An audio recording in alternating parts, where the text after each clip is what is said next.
Let's talk about the 5 contracts that every business owner needs, no matter what stage of business you are in. My name is Lauren A. Morgan. I'm an international business attorney, and I specialize in business law for business owners to protect and monetize their brand. Okay, so contract number 1. Everybody needs either an operating agreement or bylaws. These are an agreement between yourself and the company, aka the new person you just formed and set up. An operating agreement is for an LLC. A corporation, any type of corporation, which is also a nonprofit, etc., S corp, they will have bylaws. So you want to make sure that you have these documents in place. They are a statutory requirement by every one of the 50 states in this United States. So you want to make sure that you have that, right? So it essentially outlines your role within the company if anything should happen. When you register with the state basically takes ownership and gives you permission to back your business with your registration when they grant that. However, they want to make sure that certain protections are in place should something happen within the business. These are why these agreements are important, because the operating agreement and the bylaws are going to outline the scope of work between the owner or owners, aka the board of directors if you have a corporation, and what their roles are to be in managing the company, and especially in certain types of situations. Most notably, if there's a dissolution. How are you going to handle the company debts and wrapping up the company should you need to dissolve for a corporation and for your LLC? So, operating agreement, bylaws is the first contract that every business owner needs.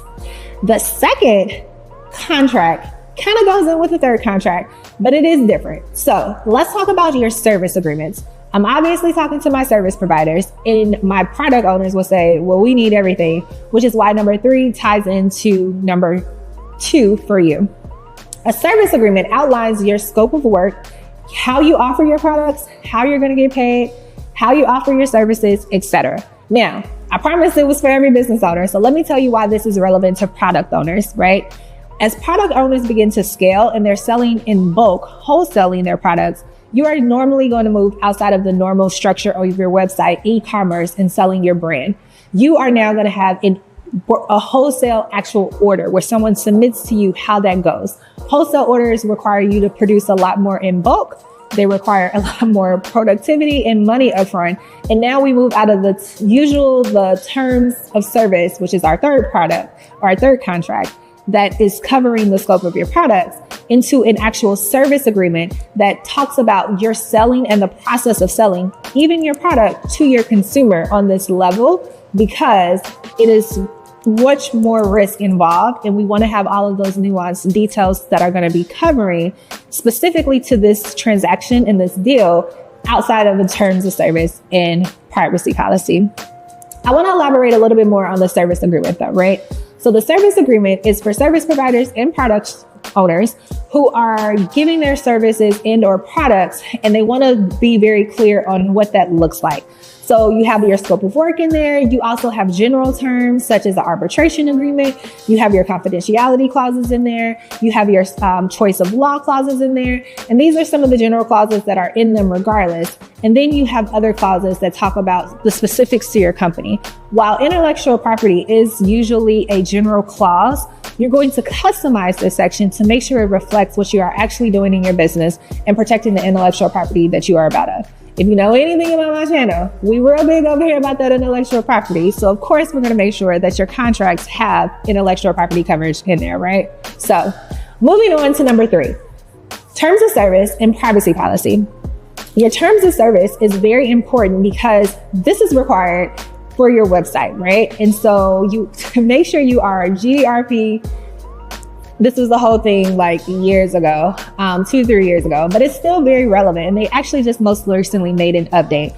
But you want to make sure that you are GDRP compliant, which is the European Union's laws about how you interact with their clients and customers. But there are also very specific state laws in the United States, such as California, Oregon, Washington, where they have stricter laws on how you consume data and how you must give certain return policies to their consumers in their states. And so you want to be aware of that.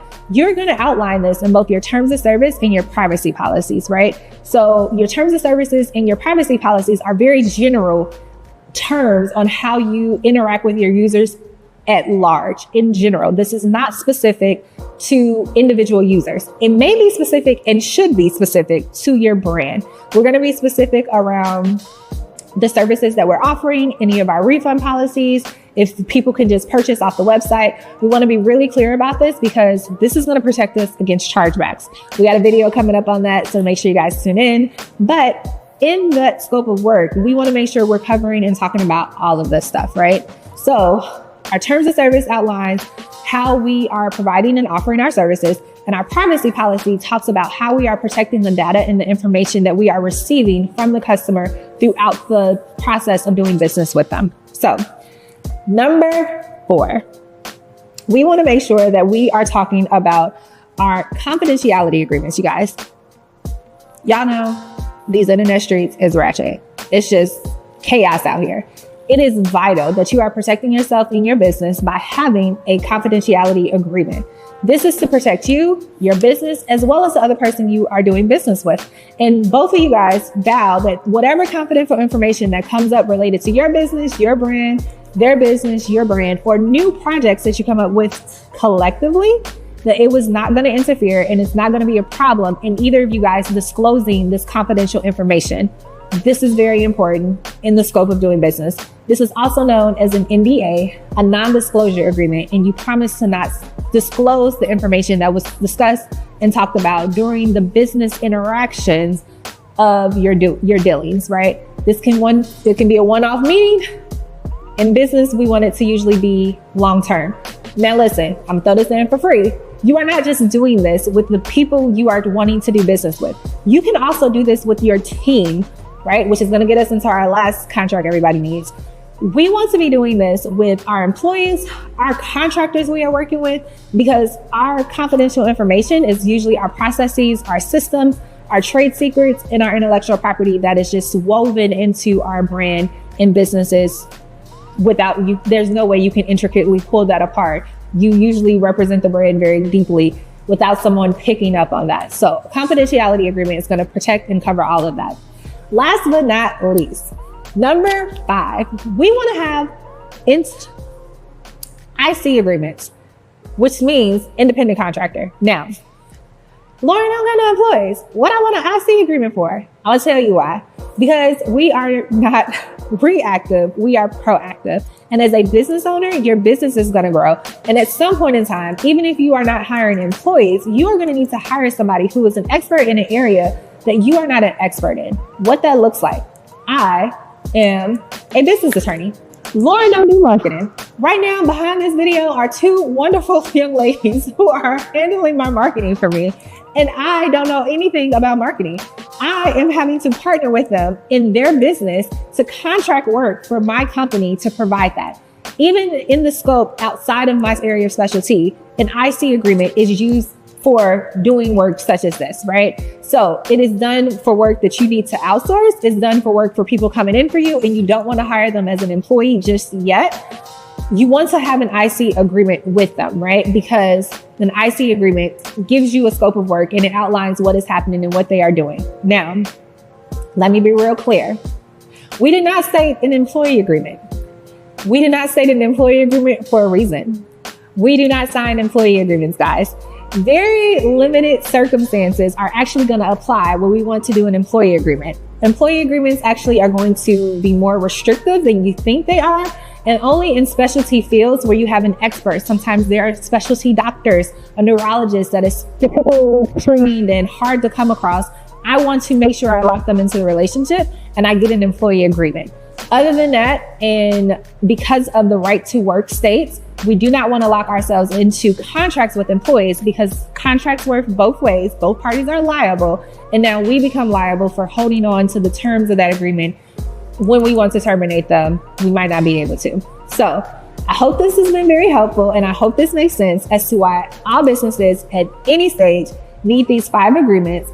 Please like and subscribe for more information and check out our description box below if you want to get in touch with us and know how to work with us.